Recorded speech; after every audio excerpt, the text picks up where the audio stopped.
sing, sing, sing, sing. Everybody start to sing. La-dee-da, ho, ho, ho. Now you're singing with a swing.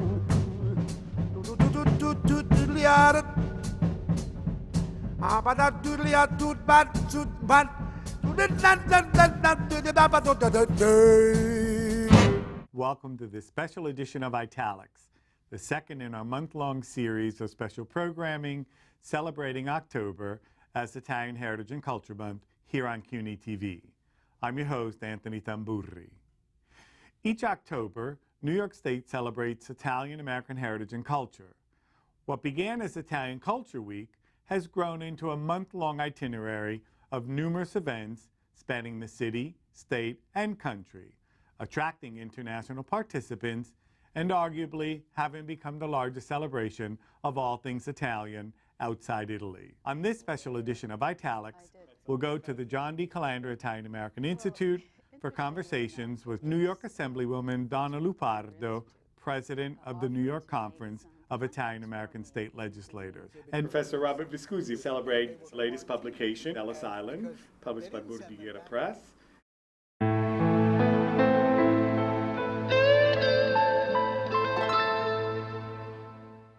We want to welcome Assemblywoman Donna Lupardo to Italics. Grazie.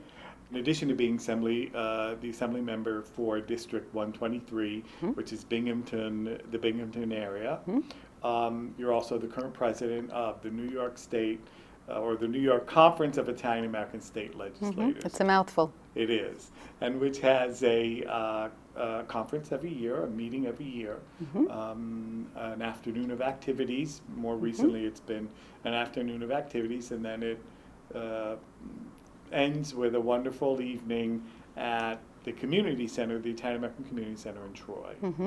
The festa, yes. The festa. A lot of people, we might be surprised to know that almost 40 members of the state legislature are Italian American.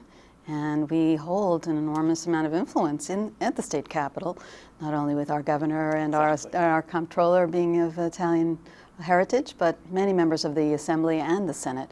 So as you mentioned, we do honor Italian Heritage Month, and we have ceremonies in both of our chambers. We also recognize a couple of people, Italian Americans of the Year for New York State. And then we have a large festival in the evening where many, many people come together. It's probably one of the most popular events at the state capitol every year. And it's a good opportunity for us to share our Italian heritage, food, customs, and also the pride we have in being Italian American. And we should mention you also, a number of members give out scholarships. There are scholarships that are given out every year. That's true. We have 4 scholarships, 2 academic and 2 sports-related scholarships, and we are renaming one of the scholarships this year for one of our departed members after Jim Conti, who lost his life last year. He was from Long Island, so we're honoring him with a naming of one of our scholarships. Oh, that's nice. Yeah, that's he was nice. I should say that, you know, when people hear about academic versus athletic scholarships, whatever, but I must say that the whatever 7 years that I've been coming, the athletic scholarships have gone to students who not only were really good in the sports in which they engaged, but they had like 3.8, 3.9 averages, which they're really exceptional students. Exactly. They probably could have qualified for these quote unquote academic scholarships as well. So let me ask you something. Here you are. You're an Italian American, born here actually in New York City, Staten Island. Yes. I'm assuming you grew up in an Italian American family, and like a lot of us did. That's right. Sunday dinners with the grandparents and things of that sort. So, how has that informed your politics, being Italian American? I know that's a common, question. I don't expect you to say, well, I've read so and so and so and so, and therefore. But how do you think that's informed your politics? Yeah. It's critical. Yeah. I think about that probably more than you may realize, or people may realize. I think about it, and it has to do with some very, very simple lessons. And my father's voice is in my head quite a lot, and he was always big on remember where you came from. Don't ever forget where you came from. And I bring that into my work in the Assembly. I think it's kept me from getting too big of a head. Sometimes people get into positions like this and they feel very inflated in their ego. But I remember him saying that, and I remember that we didn't have an awful lot to begin with. And he always emphasized the importance of love and the family, and those are the important things at the end of the day that you have to remember. So, and the, I think I would say his work ethic, and my mother's as well. They're really dear, hardworking people that keep me grounded. I think they're both gone now, which is a shame. But they saw you arrive in Albany. My mother did. Okay. My father saw me arrive in the county legislature where I served for a term before going to Albany, and he had a chance to experience that. And my mother came to Albany a couple of times. She was enormously proud, given just the whole sequence of events that the relatives had come over, really in poverty from the area of Salerno, and to see what had come of it was really humbling for her and for me as well. And we should say, speaking of Salerno, you went back this summer, this past summer, and was that your first time to that area? The first time to the area where my relatives came from. I had been to Italy a few other times, but this is the first chance I got to really spend quite a bit of time in that part of the country. It was a return. It really was, in fact, a complete full circle experience, no question about it. And so I know, because we had spoken before, you met a number of elected officials of the area. You went to your grandparents' parents' hometown. I did. Met some people there. Yeah. I did. Met some old cousins maybe you hadn't seen before. Well, interestingly enough, it was folks from the Calandra Institute offered to make some contacts for me in the province of Salerno, also in the two of the three villages. I didn't think I would be able to reach all three, but two of the villages, and they had made appointments for me. I assumed that I would get to these villages and meet with the mayor and maybe get a chance to look into the records to see if eventually I might make contact with some of my relatives if there were still some folks there. When I pulled up to the first village in the rental car and I got out of the car, the whole village had turned out. The mayor was wearing his sash, the city council had convened, and between that and the next village where the same exact thing happened, I wound up with about 30 pounds of books, fruit baskets, agriculture, agri-products, and just the most heartwarming experience I had ever had, honestly. And each village found cousins of mine. They had done the research and came in with the documents. Probably the most touching moment was in the village of Avaletta. The mayor Pietro Petrosano, I believe his name is, got up and made the speech, and fortunately there was somebody there to translate. And he turned to me and said, "When your relatives left for America, we hoped that this would happen. We hoped that one day someone would come back to this place to understand what this meant to us. And the fact that you are back, being someone of some station in life, a member of the state legislature, really was some experience. Was really something worth the whole town coming out to. Yeah, and I had no idea. It was very touching. Right, because those 5 million people that left from whatever, or who came to the United States from 1880 to 1924, whatever that arc is that we call the historical arc of Italian immigration, most of them just remained anonymous, and maybe some did do very well, and in so doing, some of them, of course, changed their names, and there's this whole myth that Ellis Island changed people's names, which wasn't true at all. I mean, there may be some spelling mistakes, but many did change their names. They dropped the vowels, and I remember high school. In college, I went to a state college in Connecticut where there were a ton of Italian Americans, and after about a year or so that we knew a bunch of people on the gymnastics team and the football team, there was this kid we thought was an American named Martel. Well, Martello. Martelli. Martelli, and that, you know, the I, somewhere along the line, the grandfather dropped the I because it made life easier for him, you know, which was unfortunate, of course. But here, and so we see that right now when the daughter or granddaughter, in this case, goes back, and they're wonderful. They're wonderfully welcoming and warm and hugs and kisses. Oh, it was great. But I also, it occurred to me when I was there that they could probably use some help because a lot of other regions of Italy receive a lot more attention through agritourism and economic development or you know, some commerce connections. These folks are an hour up in the hills outside of Salerno, so I offered to assist them in this manner. Also, I revealed to them that because my name is Donna, I was named after the patron saint of the town, San Donato. I was born on the patron saint's birthday. Well, after I said that, practically everyone stood up and cheered and made me promise I'd come back next year for the festival, which I agreed to do in a moment of So when is abandon. that festival? Is it in August 17th. It's August, of course. It's August 17th. It's in August. That's when all the festivals for the Madonna So I'll be are. back, but also they gave me a number of products that are produced in the area. They do olive oil and artichokes and other things, and clearly they could use some help. So I promised to try to make some connections here in New York City with people maybe who can assist them with some export activity. In fact, there's more than olive oil from just that one region that everyone mentions, right? Yeah. But there's wonderful olive oil from the south, you know, Absolutely. from central and southern Italy.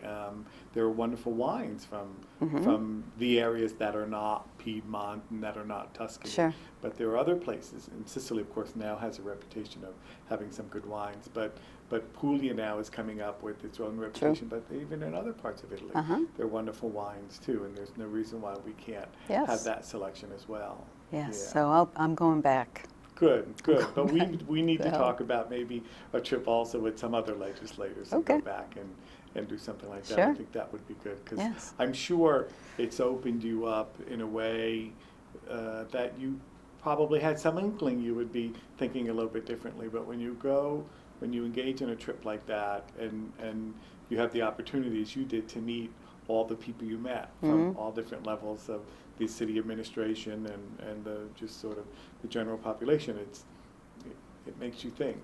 It makes you think a little bit differently. Yes, it most certainly did. It made me see myself in a new light. I just want to share one other funny story.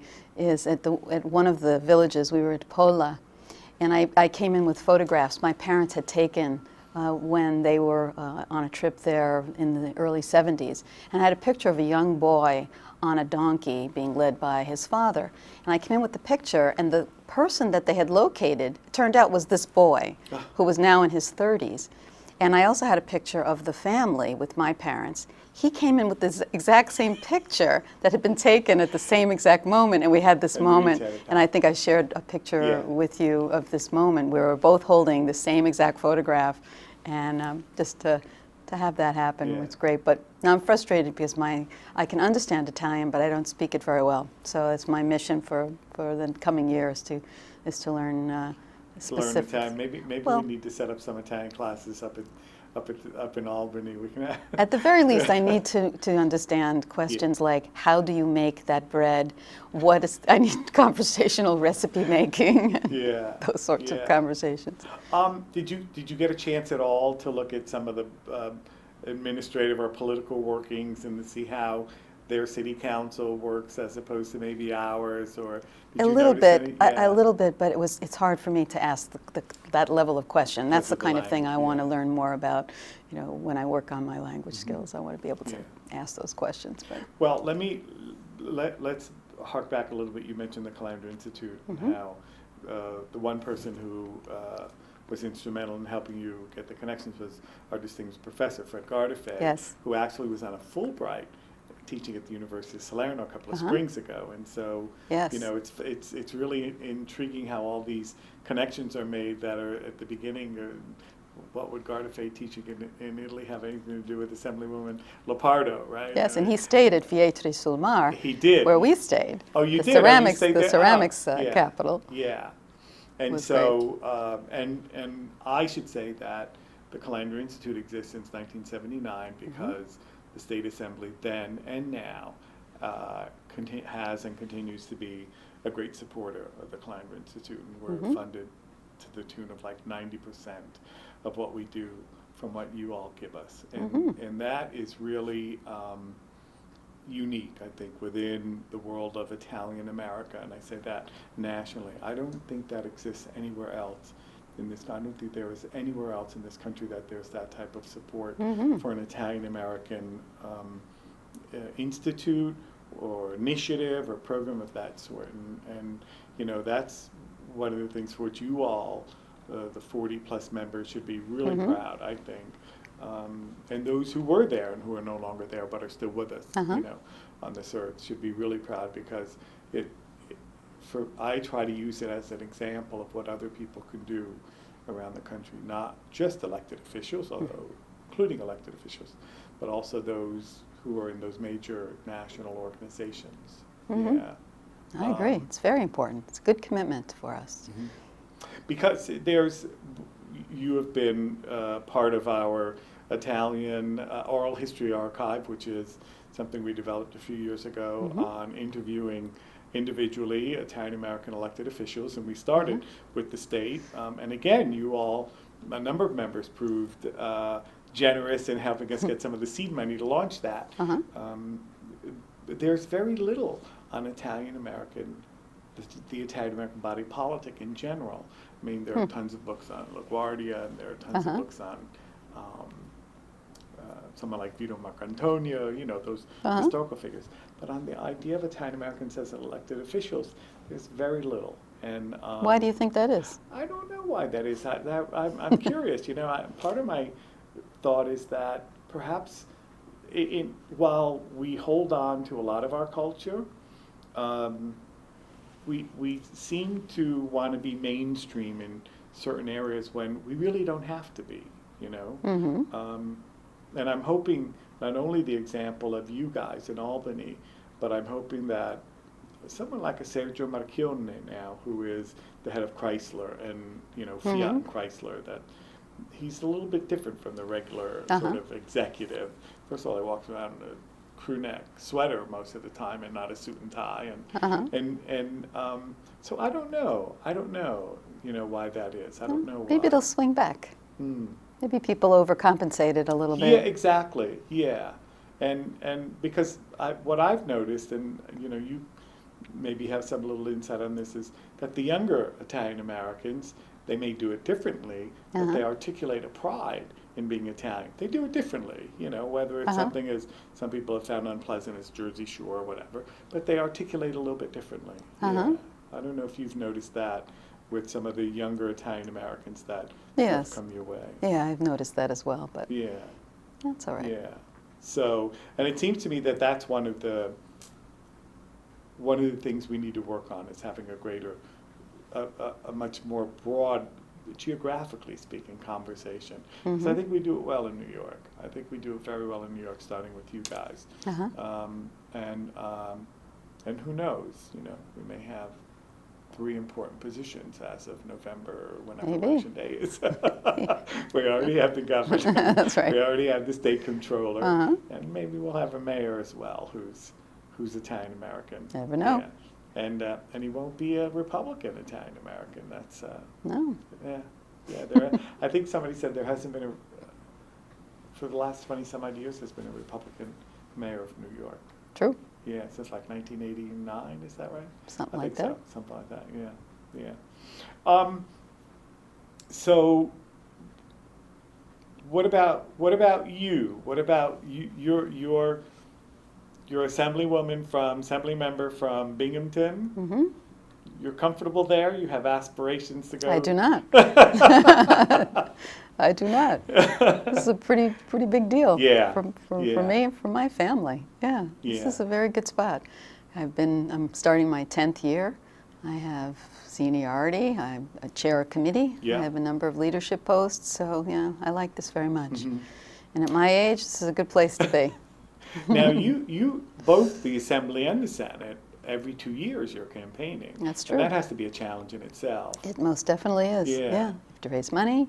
You have to campaign, but yeah, that's And you have to, program. because it happens so quickly. I mean, you may get, what, a year, maybe a year off, if that much, to sort of just not to concern yourself too much with the whole campaigning, no? And so you're constant, even though you guys are in session for those 6 or 7 months, those other 5 to 6 months are important. It is important, but my philosophy is that if I work hard and do my job, I don't really have to, I don't fuss about the campaign as much. I mean, obviously you need to keep doing what you're doing, but if people think that I'm doing a good job and I'm working hard at it, I think that speaks for itself. So I don't worry maybe as much as some people do. Yeah. Your district, how much Italian is your district? Oh, a fair amount. Yeah, I've got the village of Endicott, which is a very big Italian base, and we have all the Italian festivals, also in the city of Binghamton, big Italian base. So we're very prominent in the 123rd Assembly District, no question about it. And you have the university. Well, I always forget, because the different Stony Brook universities have different names. I think it's University of Binghamton. Binghamton University. Binghamton University. Yes. Okay, it's University. Binghamton University, which has a good Italian program. It has an MA in Italian, so it's one of the universities that is also helping to produce perhaps some of our teachers too, our Italian language teachers. But they worry. They worry about the future of these programs and the funding for these programs. We have to be very vigilant to make sure these don't wind up getting on the chopping block somehow. Yeah, that's sort of the irony, you know, because I'm in that world of teaching Italian. I actually started out in high school, but for such a big culture that is Italy, and such a big culture historically, the Renaissance. I always like to go around saying that if the Italian Renaissance basically is the foundation for Western modernity in all of its glory, and perhaps not so much of its glory, but of Western modernity. And yet, our programs are the small programs, quote unquote, and the ones who said that always end up on the chopping block, and we always have to sort of rescue them. And it's sort of a contradiction there that I haven't figured out why. Yes, but we pay very close attention. Make sure we get out in front of that. We sense any problems. So, 2-year stint as president of the New York Conference of Italian-American State Legislators. There we go. That's it. We can't even find an acronym for that. It's too long. Too long. And so you had one conference, one day long. Yes. It was June 10th, I think, this year, or something to that like effect. that. Next year it's June 2nd, I understand, correct? I hope so. Yeah. Somewhere along the line, I thought it was June 2nd, but which is, of course, also Italy Day, and so that yes, might have that an is exactly the opportunity for right us, day. Yeah, to maybe do something a little different. I know you guys are working on it now, but I'm assuming the plans are still rather preliminary. Correct. At the Troy Italian American Center, Yes. because that's a wonderful center. Absolutely. I think it's one of the biggest centers I've seen. Indoor bocce court, large yes. facility, huge parking lot, large tent area. Yes. It's very nice. I have to say that. Great The food. team that won this year had 3 Calandra members on it. Yes, and I understand yes. they beat an assembly Yes. team, but I'm sorry to hear that. But You brought your own bocce balls too. I don't think we did. Yes, you did. No, we did. Did we have? They were specially colored bocce balls. Yes. Did anyone weigh them and check them Next to make time. sure that Next to time make, we you know, will be not like checking. loaded dice Yes. or anything like that. Well, we look forward to that because I've been coming up for the last 7 years, and it's been a wonderful time to also not only to discuss during the day those 1 or 2 important issues and to celebrate some important members of our community at large. But you know, we've also had a chance at the festa, in fact, which is a food and hibachi fest and music. And you guys have a great band, I must say, for the last 7 years. So you need to stay with that. Yes. They're really good. It's been a wonderful place to also be able to sit down in a relaxed area and chat about some of these important things, you know. Definitely. And from there, a couple of ideas have come forth, so that's great. So we look forward to having you again on Italics the next time you're down here. I know it's not always easy to get down to New York for those of you who are not in the greater metropolitan area. But you still have your family on Staten Island? I do. Good. And you'll be catching up with them. I am. Great. Well, it's great to have you. As always. And we will definitely catch up on other business between now and the festa. Yep.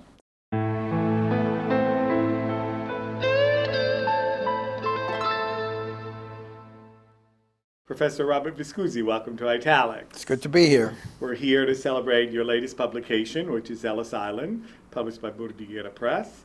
And it is your fourth book of creative writing, whereas you have also 2 books of criticism. The book of criticism that is relevant to our conversation here is Buried Caesars and Other Secrets of Italian-American writing. Italian-American writing.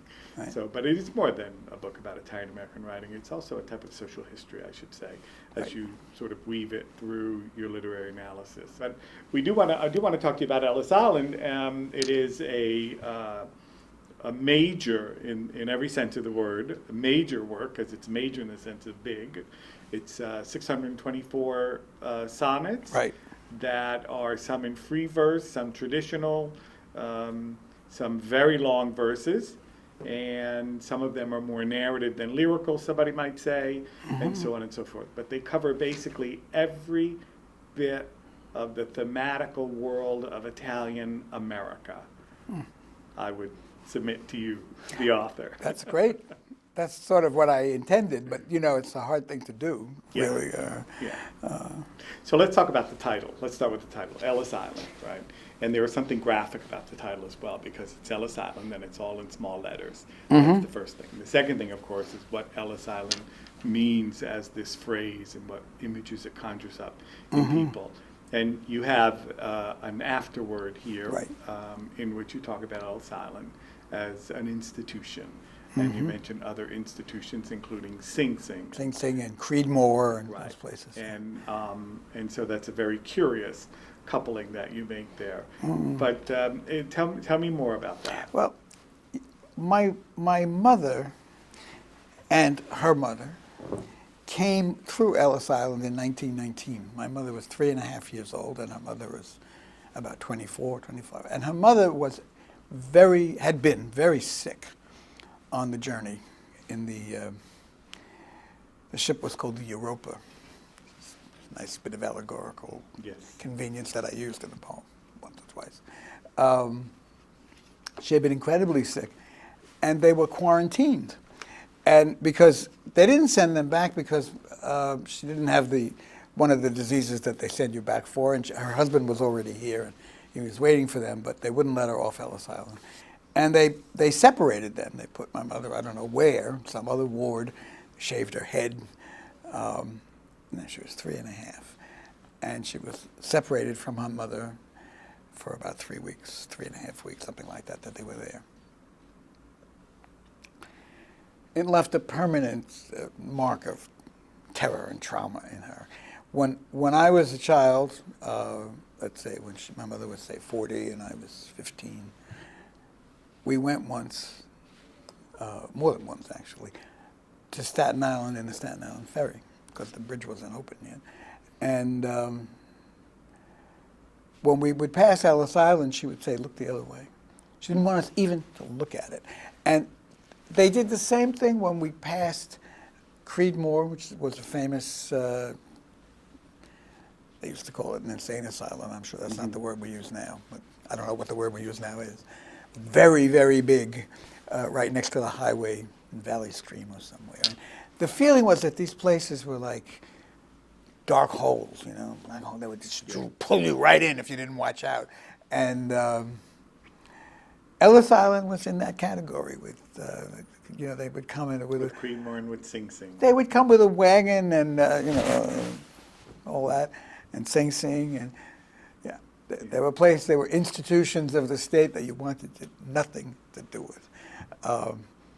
And it was a real surprise to me when, as a grown man with a teenage son, I went to visit the refurbished Ellis Island at the suggestion of Stanley Aronowitz, who wanted me to testify for the Landmarks Preservation Commission about what they should do with the quarantine building. So we had a really interesting visit, and it just sort of changed my whole feeling about the place, and I realized that it didn't erase. This is always in this book, it's always the substrate of everything, this feeling of like, watch out, these people don't mean you any good. Even though obviously they did. I mean, it wasn't all bleak, but it's a complicated story. Yeah. Joseph Tuziani has a poem, a short poem. It's like a page about Ellis Island, and he says, "Why a museum? Why immortalize the pain and the grief?" Right. Yeah. Well, of course, they didn't turn it into that, though. They turned it into a kind of a Horn and Hardart. It's like people watching this may not remember Horn and Hardart. No, exactly.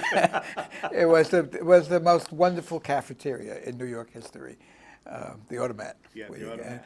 So it's not an automat, but they have a very good snack, whatever you call a place where you buy food, and it's actually edible.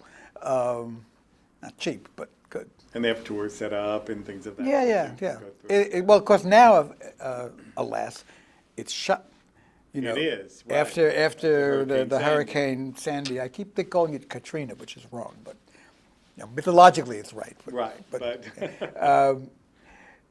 they did reopen the Statue of Liberty, Liberty Island, but it cost a lot of money to do this because all of the equipment in the basement, the heating and air conditioning and all that, whatever else was down there, was all destroyed.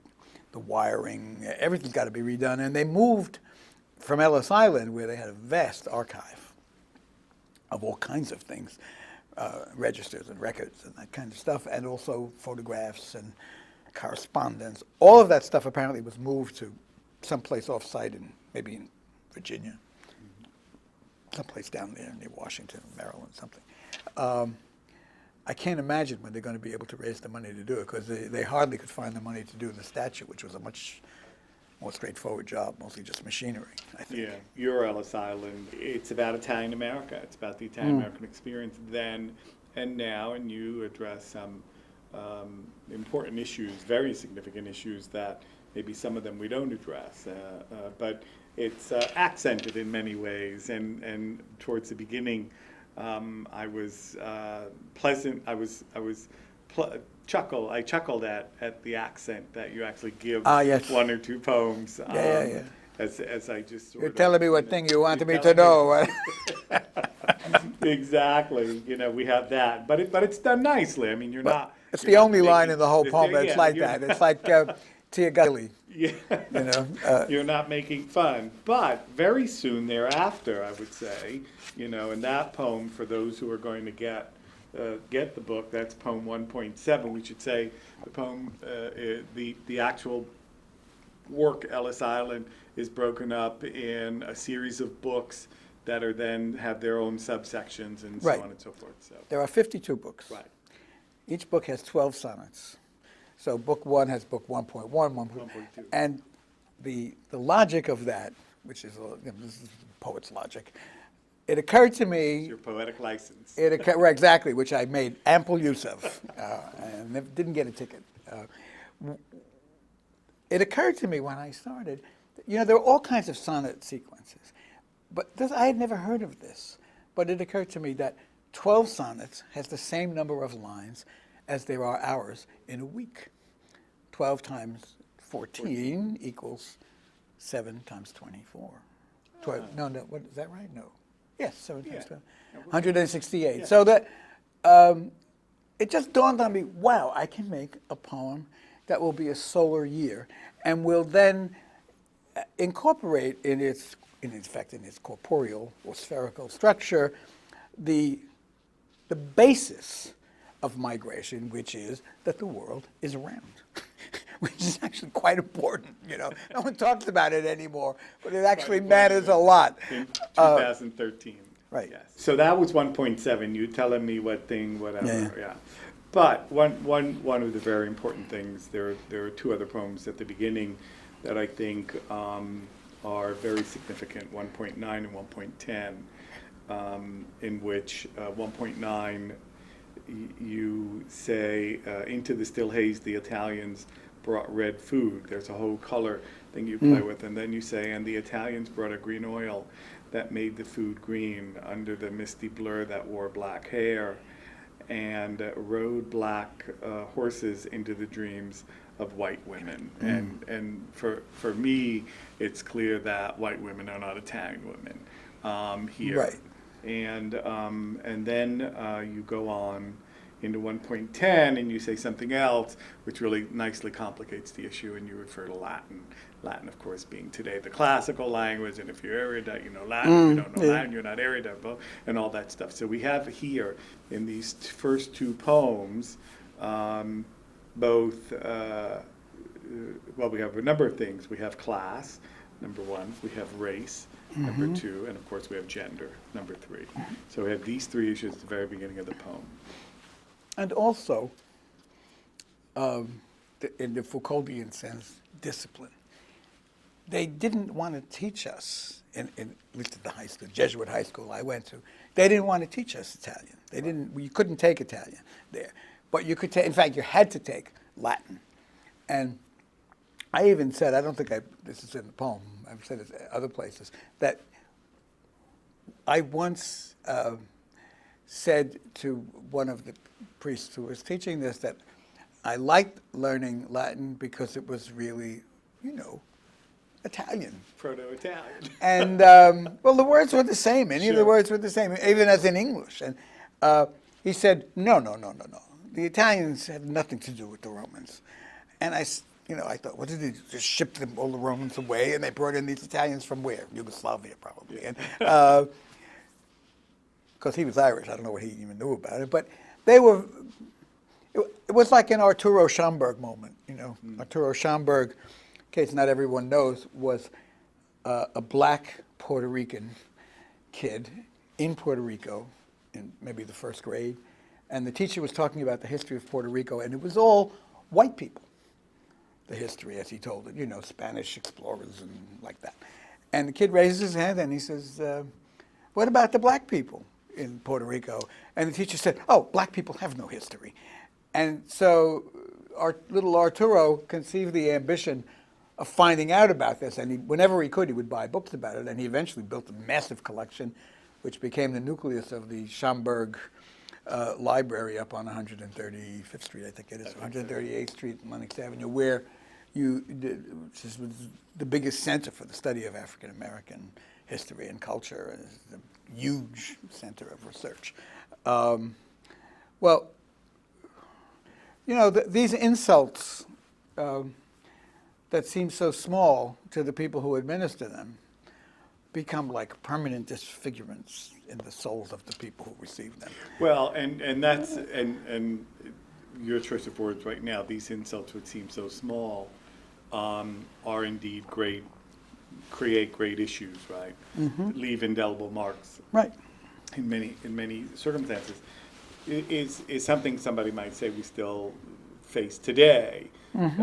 Certain media outlets, the medium of print, journalism, for example, seems to exclude certain things about Italian America that many of us would think are important, and yet include the more sort of gossipy things that we wish they wouldn't include, or engage in a certain type of rhetoric that we might find offensive, and yet for them it's only a joke, as of course that was the infamous phrase that Calderoli used when Roberto Calderoli is the vice president of the Italian Senate in this past summer. He compared their African-Italian minister of integration as a orangutan and said it was only a joke. Of course, you mentioned my book, Buried Caesars. Yeah. And in that book, I have a chapter called The Italian-American Sign, in which I took up the question about of the persistence of the sort of abject image of Italians, especially Southern Italians, in American culture. We're not the only ones who suffer from this kind of thing, far from it. But it came to me then that the relationship is always between the positive sign of Italian, which has been possessed by the people who buy expensive things that Italians make, jewelry and paintings and sculptures and stuff like that, which are then serviced by Italians who operate entirely, as you might say, below the waist. And and it's very, very hard to change these things because they are built into the structure of language and culture in the same way that the sewer system is built into the structure of the streets of New York. Very hard to move a sewer pipe. And that's really what these things are. And you know, we do our best to avoid them. We do our best to change them. We do our best to, especially to construct a culture that is worthy of study and how can I say, conveys the things about us that matter the most profoundly to us. And every group that has found itself excluded here has done or tries to do the same thing. And, you know, we all succeed at different rates, but still that's what we're all doing together. And you addressed this in Ellis Island, in a number of places, but I would point out for our viewers and prospective readers of your book, 18.3, which begins, for as long as I can remember, I've insisted on being Italian. But they said, no, you're too smart to be Italian. Or, no, you're not good looking enough to be Italian. Italian meant very cute and hot, if even not too smart. And you go on and then you say, I dance black, talk Jewish, which covered a lot of bases and so on and so forth. And so this idea that the Italian, and when we say the Italian, we're talking about the Italian-American, that the Italian-American has to constantly engage in a type of performance and ventriloquism that, Sure. Yeah. Well, you know, that people think we don't have to do anymore. Well, most of this stuff is so rooted in social habit that people either don't notice it genuinely or invest an enormous amount of repressive energy to ignore. And there was a great scene in current number of Boardwalk Empire. I don't know if you saw it.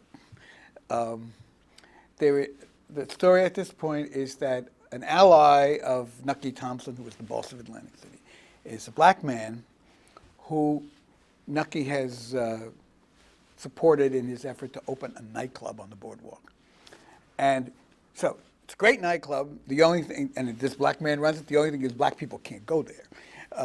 And so there is a scene where one of the customers, who is a big shot politician, starts laughing, white guy, of course, and says, oh, just for old time's sake.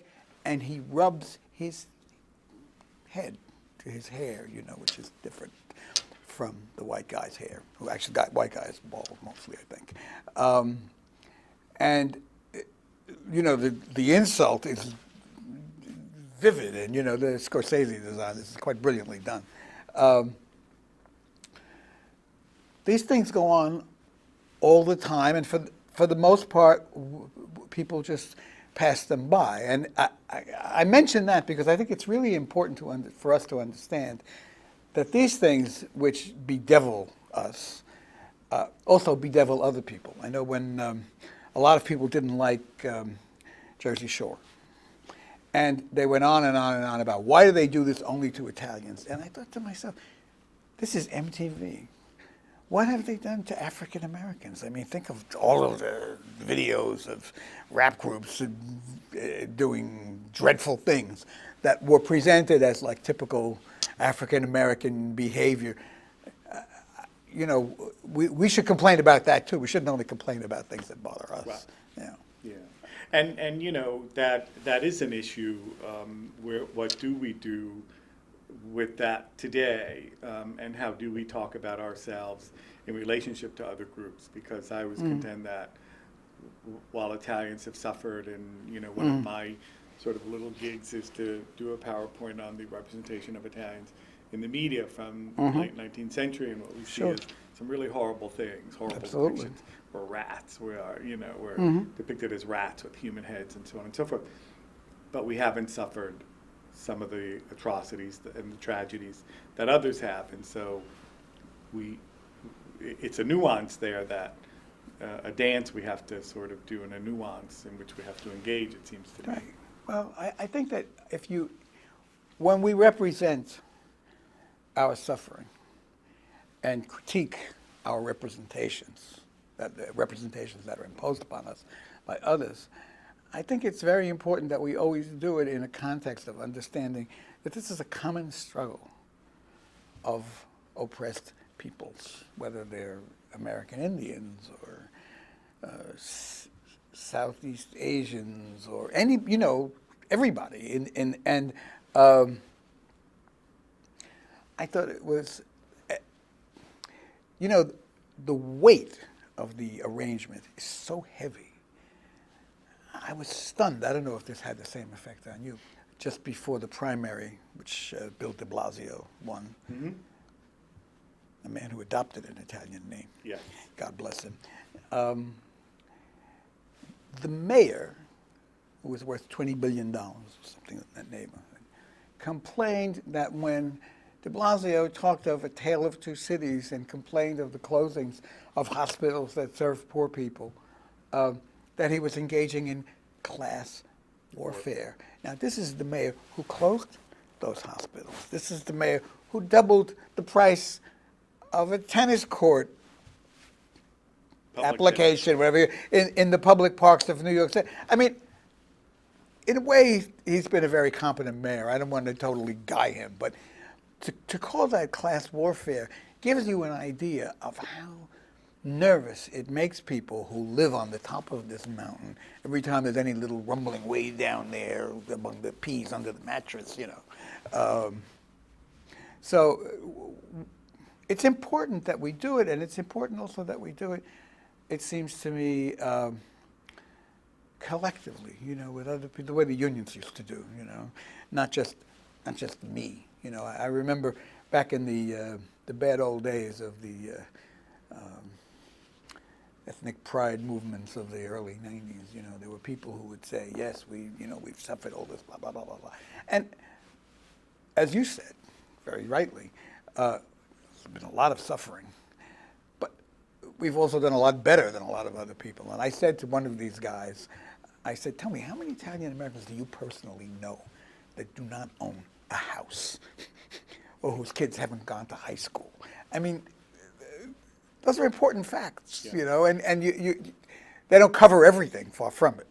But well, you cover a lot of this here, and you bring me to another sonnet of yours more towards the end, which is 45.2, in which there is indeed an aggregation, a combination, a coming together.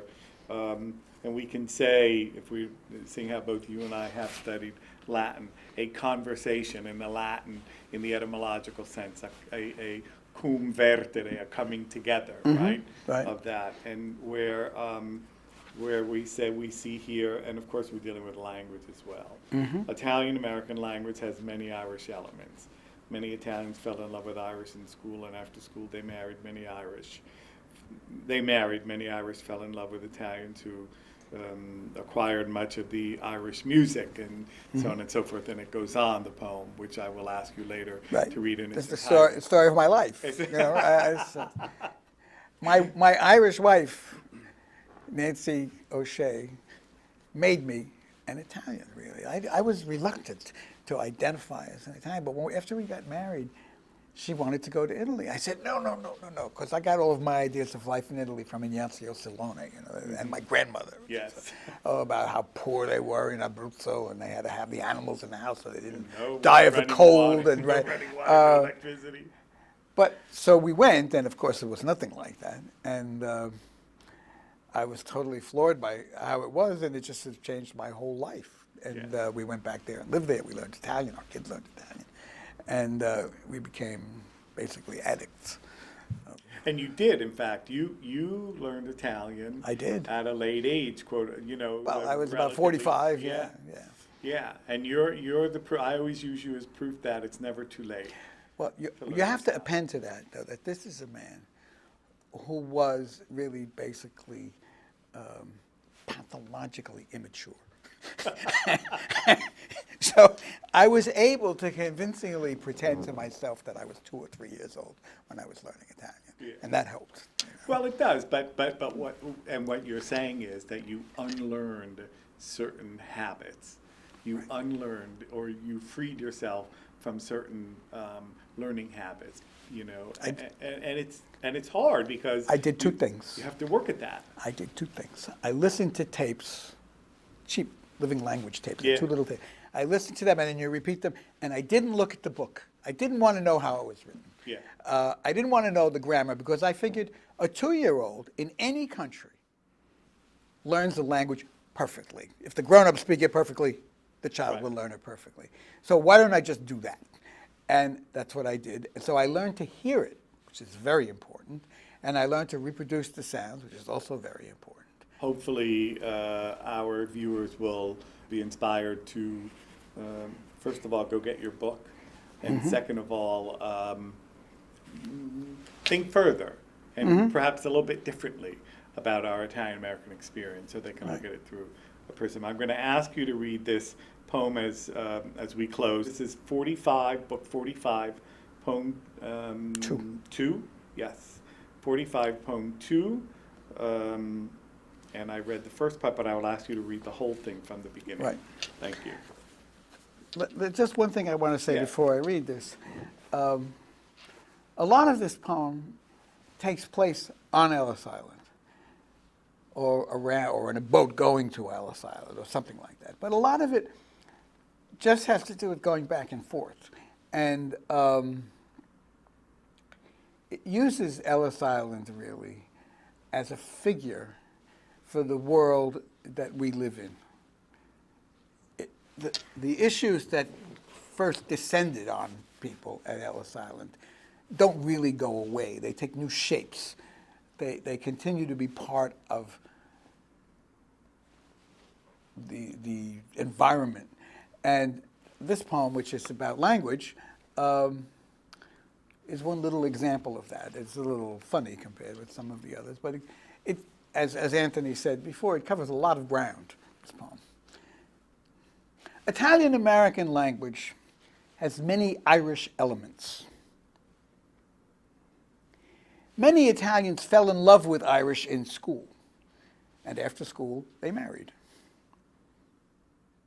Many Irish fell in love with Italians, who acquired much of the Irish music.